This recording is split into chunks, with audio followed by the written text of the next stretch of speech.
Dan? Marcy, Anong ibig sabihin nito? bakit ikaw? Sinabi mo ba sa akin noon na nakakakita ka na pala? Totoo bang anak mo si Elizabeth? Anong ginagawa niya dito? I'll gladly answer your question, but not right now.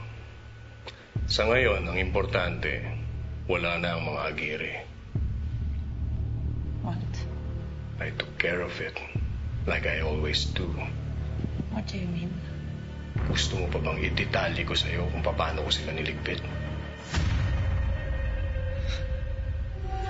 You're a monster. I'm not a monster, you know. Actually, I'm your savior. Dahil niligtas kita kay Miguel.